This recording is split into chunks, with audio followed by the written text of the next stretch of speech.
Welcome to Swaraj news. ప్రతి ఒక్కరిలోనూ మానసిక ప్రశాంతత పెంచేందుకు యోగా దోహదపడుతుందని హనుమకొండ జిల్లా కమలాపూర్ మండల బీజేపీ అధ్యక్షులు కట్కూరి అశోక్ రెడ్డి, బాలుర మహాత్మా జ్యోతి బాపులే గురుకుల పాఠశాల ప్రిన్సిపల్ ఓదెల మల్లయ్య అన్నారు. యోగా దినోత్సవ వేడుకల్లో భాగంగా శుక్రవారం పాఠశాలలో యోగా దినోత్సవ వేడుకలు ఘనంగా నిర్వహించారు.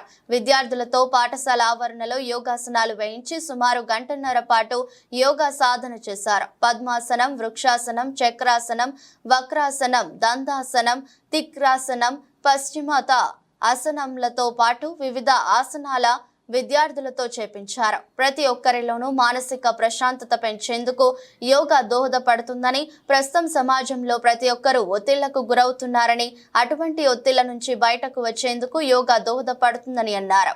అలాగే కమలాపూర్లోని ఎంపీ ఈటెల రాజేందర్ నివాసంలో బీజేపీ పార్టీ శ్రేణులు యోగా దినోత్సవం పురస్కరించుకొని యోగాసనాలు చేశారు.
ఇస్తాను.